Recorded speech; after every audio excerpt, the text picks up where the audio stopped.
Saudi আরবের সড়ক দুর্ঘটনায় চাঁদপুরের 3 রেমিটেন্স যোদ্ধার মৃত্যু, বাড়িতে চলছে শোকের মাতম। মহিউদ্দিন আল আজাদের তথ্যচিত্রে বিস্তারিত জানাচ্ছি আকলিম আক্তার। কেউ বা জায়গা বিক্রি করে, আবার কেউ গরু বিক্রি করে একটু সুখের আশায় পাড়ি জমিয়েছিল সুদূর সৌদি আরবে, কিন্তু সুখ তাদের কপালে লেখা নেই।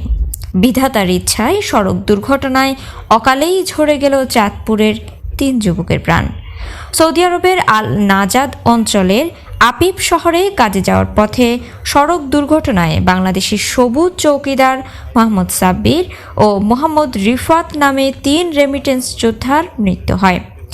বৃহস্পতিবার বাংলাদেশের সময় দুপুর 12টা ও সৌদির সময় আনুমানিক সকাল 9টার দিকে আপিপ থেকে নির্মাণ কাজে যাওয়ার সময় এই দুর্ঘটনা ঘটে।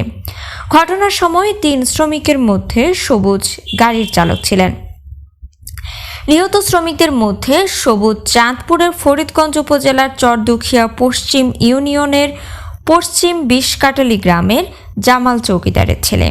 অপর নিহত সাব্বির পার্শ্ববর্তী হাইমচর উপজেলার আলগী দক্ষিণ ইউনিয়নের চরভাঙা গ্রামের সোয়াল বাড়ির মোহাম্মদ ইসমাইল সোয়ালের ছেলে এবং রিফাত আলগী উত্তর ইউনিয়নের কমলাপুর গ্রামের দেলোয়ার হোসেনের ছেলে।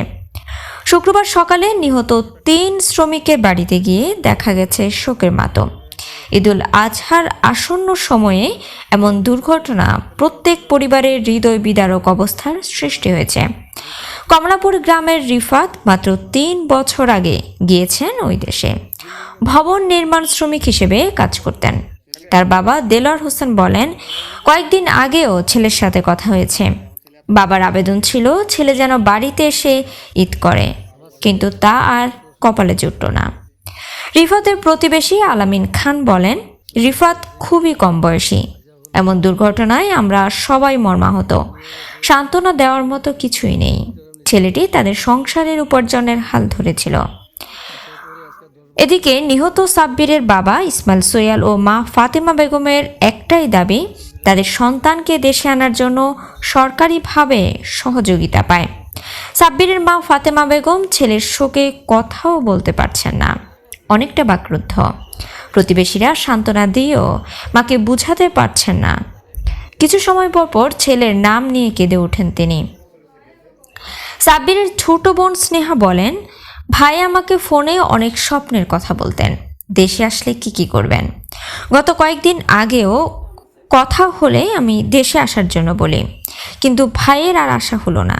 2 ভাইয়ের আমি ছোট, বড় ভাইও সৌদিতে থাকেন। সাব্বির আর রিফাতকে সৌদিতে কাজের জন্য নিয়েছেন সবুজ চৌকিদার। তিনি তাদেরকে দিয়ে আপিপ শহর ও আশেপাশের এলাকায় ভবন নির্মাণের কাজ করতেন।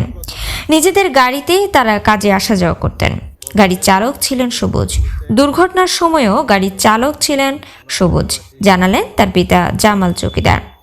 জামাল চৌকিদার বলেন, তার ছেলে সবুজ প্রায় 18 বছর ধরে সৌদিতে থাকেন। বেশ কয়েকবার দেশে এসেছেন। তার স্ত্রী ও 2 কন্যা সন্তান আছে। তাদেরকেও ভ্রমণ ভিসায় কয়েকবার সৌদিতে নিয়েছেন।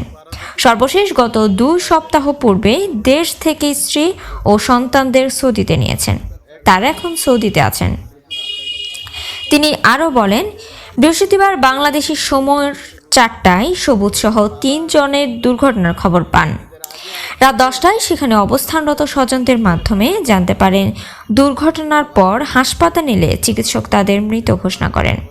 এদিকে সবুজের মৃত্যুতে তার মা ও স্বজনরা খুবই শোকাহত, কারণ তার মৃত্যুতে ছেলের বউ ও নাতনিরা কেমন আছেন তাদের কথা মনে করেই তিনি কেঁদে ওঠেন।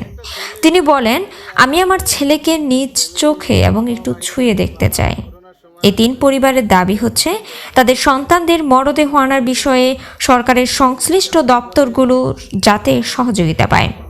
হাইমচর উপজেলা নির্বাহী কর্মকর্তা উম্মে সালমা নাজরিন তৃষা জানান, সৌদিতে দুর্ঘটনায় নিহতদের পরিবারের পক্ষ থেকে আমাদের এখন পর্যন্ত কিছুই জানানো হয়নি।